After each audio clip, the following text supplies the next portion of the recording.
김현욱 전 리포터를 통해서 전해드렸습니다만 요즘 P2P 이 대출 문제가 좀 상당히 좀 우려스럽다라는 게 일반적인 생각들입니다. 그래서 오늘 감독당국이 대책을 내는 것도 이제 그런 이유인데요. 이 얘기를 윤석천 평론가와 함께 조금 더 해보도록 하겠습니다. 평론가님. 네네.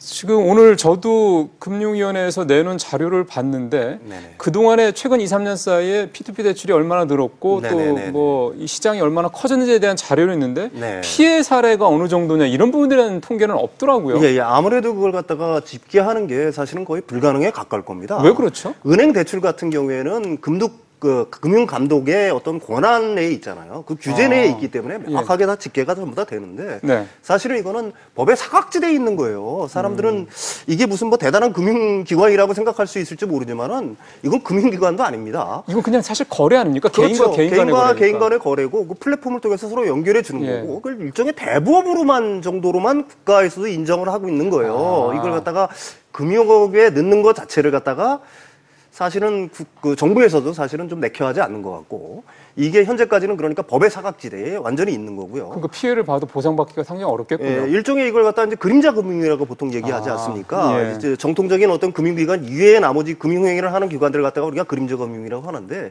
이게 대표적인 그림자 금융의 대표적인 사례라고 할 수가 있겠죠. 근데 저도 오늘 이 기사를 좀 보면서 느꼈던 게 말씀하신 대로 사각지대고 그러다 보니까 당국이 좀 직접적인 규제 대상에 포함되어 있지도 않다. 근데 이게 우리가 사실은 이 P2P 대출 쪽을 마치 핀테크의 아주 굉장히 대표적인 사례인 것처럼 이렇게 많이 알아져 왔단 말이에요. 그렇죠. 그러니까 우리나라가 굉장히 영국에서는 굉장히 오래전부터 시작된 비즈니스 모델입니다. P2P 대출이요? 그래서 영국에서는 이제 그 금융행위감독청이라는 데서 이걸 갖다가 엄격하게 관리 감독을 하는 줄 제가 알고 있어요. 그러니까 제도권에서 이건 규제하고 있다는 얘기죠. 그렇죠. 그동안에 어떤 피해 사례가 계속 누적되어 왔었기 때문에 영국도 나중에 이제 우리가 보통 법이라는 거는 사후에 그 어떤 조치가 따라가지 않습니까? 법이 먼저 선행해서 이루어지는 경우는 없는데 마찬가지로 우리가 이거 핀테크 사업이라고 그래가지고 계속해서 이걸 갖다가 그냥 어떻게 보면 방치, 조장하는 어떤 형태를 띄웠는데 사실은 그게 문제가 아니라 우리는 선진국에서 이미 전부 다 이걸 갖다 규제를 하고 있지 않습니까? 그런 걸 갖다가 사례를 먼저 삼아가지고 이런 피해들이 요즘 문제가 되고 있는 이런 피해들이 발생하지 않게끔 미리 선제적인 조치를 취했어야 되지 않느냐 이런 생각을 한번 해봅니다. 날짜를 오늘 당국에서 내놓은 자료를 봐서 제가 날짜를 보니까 대략 2015년 말부터 통계가 잡히기 시작해요.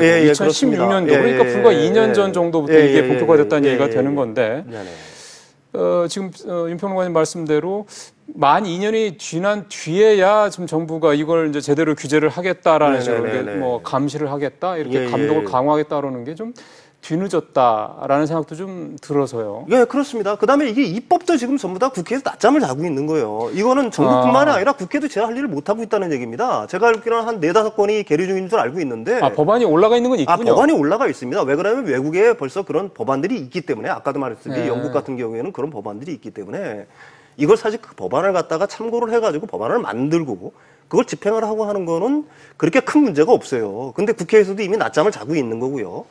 그 다음에 지금 그 금융감독원이라든지 금융위에서는 사실 이걸 오늘도 이제 어떤 조치들이 나왔지만 그게 가이드라인이에요. 행정 지침에 불과하다는 얘기입니다. 뭐 검찰이랑 경찰이랑 같이 공조해서 뭐 감시감독 강화 이것도 사실은 이게 뭐 명백한 사기다 그러면은 검찰이 조사를 할 수가 있겠죠. 그렇지만 그게 뭐 가이드라인이 없다고 그래서 검찰이 그걸 갖다가 안 할 수는 없는 거고요. 문제는 가이드라인이 아니라 이걸 반드시 법제화를 해야 된다는 얘기입니다. 가령 인가부터 그다음에 뭐 가령 뭐 투자금과 회사 재산과의 분리 회계라든지 이런 걸 갖다가 형식은 지금 의무화 형식을 띄고 있지만 의무화 안 지킨다고 그래가지고 마땅한 제재 방법이 없는 거예요. 제가 오늘 한 사이트를 들어가 보니까 금감원에 등록돼 있다고 등록 번호는 있더라고요. 예, 대부업 등록 그러니까 이쪽에 그렇죠. 이 P2P 대출업체들이 반드시 어떤 형식으로 대출을 해주냐고 하냐면은 투자금을 모아서 대출을 해주는 것도 있지만은. 연계 대부업체라고 있습니다. 연계 대부업체가 먼저 대출을 해주는 거예요. 그리고 고객들은 투자자들은 그 원리금 상환에 대한 어떤 수익을 배분받는 형식으로 운영을 하고 있는 거거든요. 사실은 따지고 보면은. 그러니까 어떻게 보게 되면 대부업체라고도 얘기할 수가 있는 거고 우리 금융당국 같은 경우는 그 대부업체를 통해서 이 어떤 그 P2P 업체들 갖다가 관리 감독하겠다는 건데 그건 한계가 있는 발상이라고 얘기할 수가 있겠죠. 알겠습니다. 사실 이 P2P 대출은 지금 뭐 이미 시작이 된 거지만 지금부터 이제 규제나 이런 얘기가 나오고 있기 때문에 저희도 계속해서 좀 주시를 하면서 추후에 또 전문가들과 함께 이 부분을 좀 더 집중적으로 다뤄보는 시간 따로 준비하도록 하겠습니다. 자, 윤 평론가님 말씀 잘 들었습니다. 감사합니다.